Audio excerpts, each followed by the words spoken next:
launching today is very unique in the sense that this is at least to our awareness, the very first study of this nature that specifically looks at the fight towards tax justice and the role that evidence plays in influencing the policy decisions around or towards fair taxation. It's a very unique study, and we are hoping that the conversation we are having today is not just the first one, but it will play a critical role for the different actors that are engaged and pushing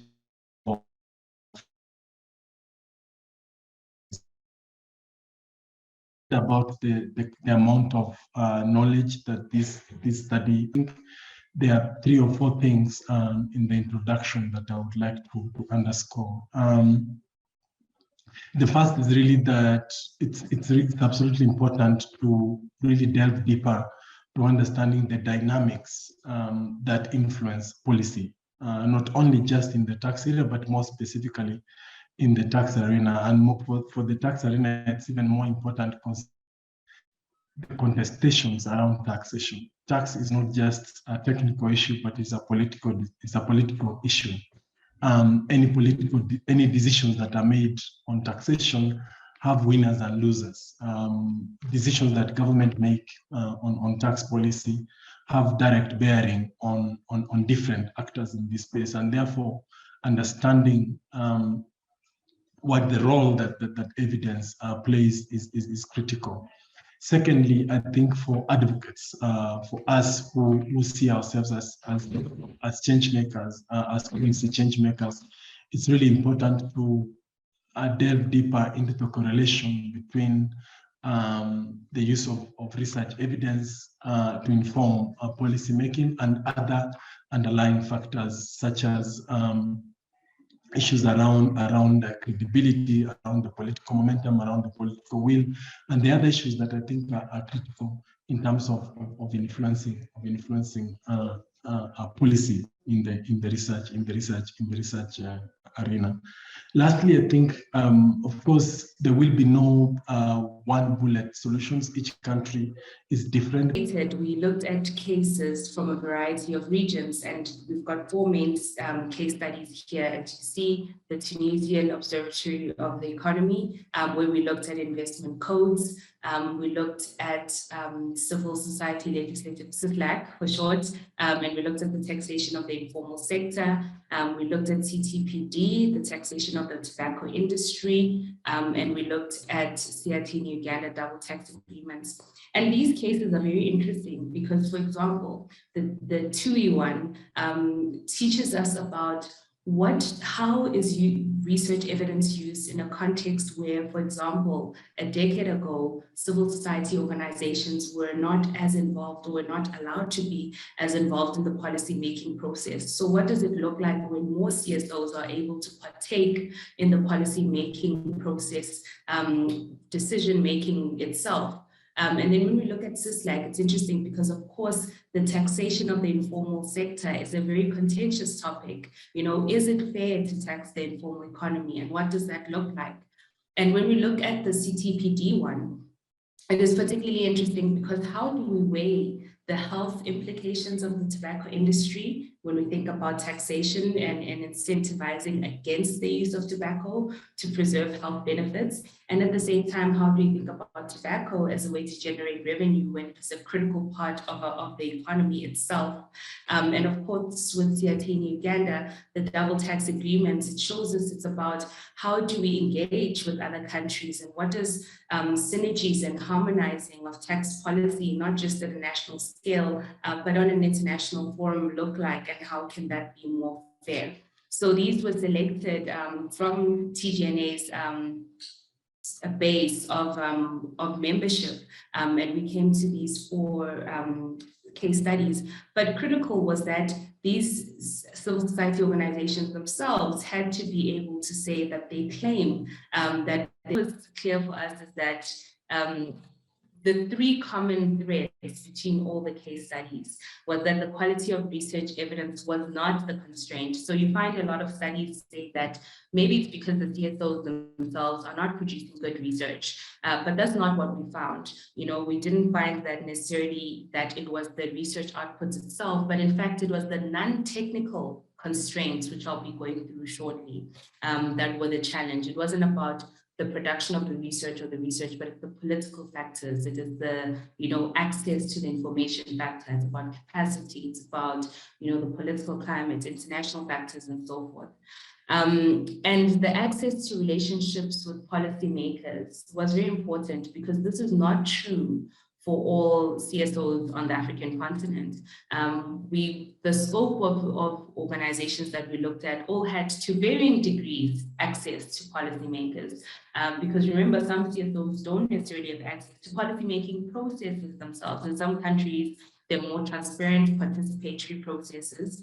But in this case, in all these cases, there was a degree of access, which was important. And then the last one was the demand for new policies. And I've already mentioned this to say that across the studies, what you see is that it is a particular moment, international or local, where there's a desire or demand for new policies. And this can be for a number of reasons, like I've already said. One could be the pursuit to diversify domestic resources or increase them. The other can be the level of internationalization in the policy topic. So we are in the COVID moment, you know, everyone is talking about healthcare or whatever the topic is, might influence directly the uptake. Had a number of lessons that we could draw out from these cases to consider on how to improve the likelihood of policymakers using research evidence. So how can, as CSOs, what do we need to do to ensure that, you know, there's an increase in the you know, uptake of our research evidence? And the first one is increase policymakers' demands. And what does that mean? It means that you can generate as much research evidence as you want, but it is important that we generate demand. And this can be done in a number of ways. One of the ways is to say capacity build policymakers so that you put into the arena the need for particular policy change. Because good research can only go so far. You know, good research doesn't mean there'll be uptake, as I've already said. So we need to think about some of these things. How do, you know, what kind of programs are needed in place to ensure that policymakers have access to our information so that there's a desire to actually use it. The other one was that, you know, one of the things as CSOs, we need to target individuals or groups of policymakers as part of ongoing engagement. This idea of taking them along. And of course, there are complications, because if you bring in policymakers too early on, it might mean that there are issues around, you know, at the end of the process, is the policy uptaken because they were part of the creation, or is the policy uptaken because they genuinely believe that this is the policy that needs to be done? So it does create a conflict of interest in a way. So it's important that as CSOs, we navigate the space about where in the process do we want to include policymakers, but they should be part of the process such that we're not just giving them a final output, was one of the things that was emerging. And then we've got building nonpartisan reputation. This was critical across the case studies, that the CSOs were not seen as politically driven for agendas. And so how are CSOs perceived in the space? How do we need to rebrand so that we're perceived positively in the space as generators and creators of information or research evidence in the space? And ensuring accessibility, I think, was important in a sense that, as I've already indicated, that in Siatini's case, it wasn't always giving a policymaker the information, but ensuring that the information is accessible. I think what was interesting in the CTPD, I mean, in the CISLAC case as well, was that they created a documentary which was very creative in teaching people, informal workers, about their rights and their, you know, their rights and fair taxation itself. And it's also building internal capacity. So even though we've said that the research evidence that was produced is good and so forth, but to say, how do we continuously produce better research evidence? And this has nothing to do with quantitative research evidence only, but to say, how do we broadly strengthen our research evidence and how we produce it internally and capacitate internally, so that we can also capacitate externally, particularly policymakers. And then entering the policymaking process strategically. There is a case where the policymakers indicated that the CSO had entered into the wrong forum. And so do we understand which forums, we need to be partaking in? Is it the, Fiscal Financial Commission? Is it the, post-budget analysis, and where in the policy cycle or which physical spaces, Parliament, do we insert our research evidence into?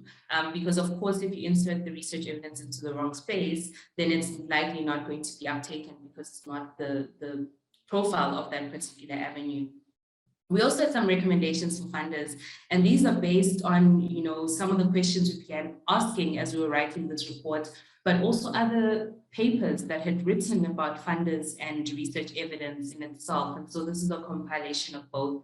And we say here that, it's critical that funders invest in understanding the context. Again, we've said that research evidence or fair tax, and fair tax particularly, is very context specific.